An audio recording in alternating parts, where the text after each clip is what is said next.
موږ په علماو کې یو غټ عالم دی شیخ زغب رحمه الله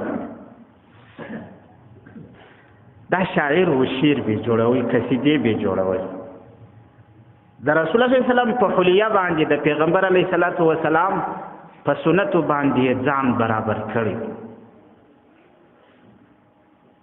چې کله به حج ته روانې دي په قافله کې نو د حضرت رسول الله صلی الله علیه وسلم زیارت ته چې ورکړي دلته به پر لارې یو قصیده د شعرو لیکلې وه د رسول الله صلی الله علیه وسلم زیارت ته به ودرېږي دا قصیده به وایي یوه قصیده یې جوړه کړې وه د حضرت ابوبکر صدیق رضی الله تعالی عنه زیارت مزار ته چې به ودرېدي بیا به هغه قصیده ویل یوه قصیده یې په حضرت عمر فاروق رضی الله تعالی عنه پورې جوړه کړې وه بیا به هغه قصیده ویل مدینه منورې ته یو کال رالی زیارت ته ودرېدی پیغمبر علیه الصلاۃ والسلام چې کله یې زیارت وکړي قصیدې وویلې شپه د ماخستن دی ناوخته دی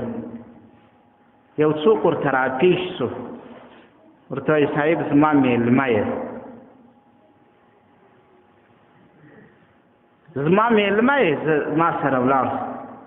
څوک په دې خبر دی چې خلک میلمه بوځي بیا یې نو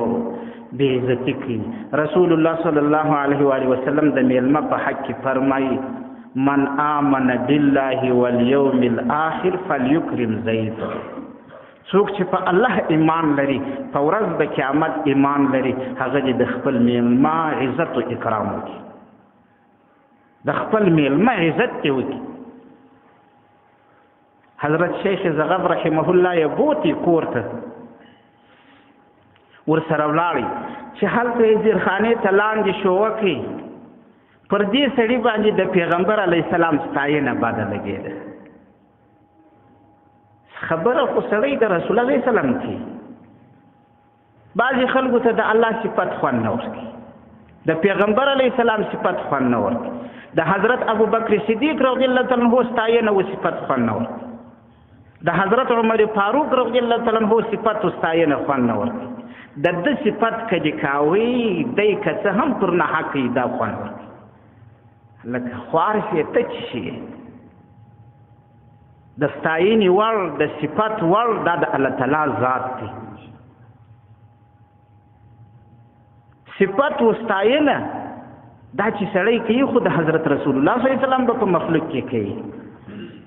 یا به د حضرت ابوبکر صدیق رضی الله تعالی عنہ چې د رسول الله یار دی د هغه ستاینه به سړی کوي د حضرت عمر فاروق رضی الله تعالی عنہ چې د رسول الله صلی الله علیه وسلم یار دی د اسلام په مقدس دین باندې څومره تکلیفونه ګاللي دي د ستاینې وړ خو همدا دي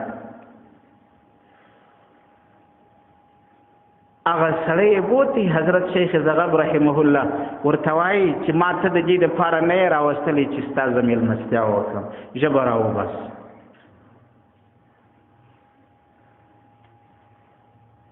ته د رسول الله ستاینه ولیکې د حضرت ابوبکر صدیق ستاینه و صفت ولیکې د حضرت عمر فاروق رضی الله تعالی عنه صفت ولیکې ژبه راوباسه دا ژبه در څه پرې کوم حضرت شیخ زغب رحمه الله سپین ږیری عالم دی ټینګ یې وتړي ژبه یې ځینې راکش که په دې بیخ کې ځینې پرېږدي وایي اوس دا ژبه یوسه حضرت رسول الله چې ته ستاینه کوي هغه دې در جوړه کړي ولاړ سه حضرت ابوبکر صدیق دې در جوړه کړي ولاړ سه حضرت عمر فاروق دې در جوړه کړي رضی الله تعالی عنه سپین ږیری عالم دی ژبه یې راواخته ژاړې پر لارې را روان دا اکرام و د میلمه چې ده وکړي چې کله د پیغمبر علیه الصلاۃ والسلام روضې ته راغی د رسول الله صلی الله علیه و وسلم د روضې سره کښېنستی ژاړي ژبه ورته پرې کړې پرته ده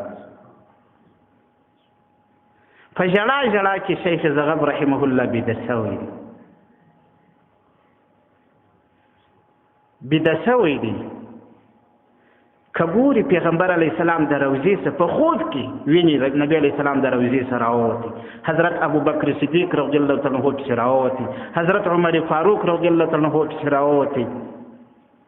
رسول الله صلی الله علیه وسلم ابوبکر صدیق رضی الله تعالی عنه ته وایي راکستن وتار څه ستنې ور وکړي او د ستنو تار یې ورکړي پیغمبر علیه السلام. حضرت عمر فاروق رضی الله تعالی عنه ته رسول الله صلی الله علیه وسلم وایي دا ژبه داسې سره ونیسه.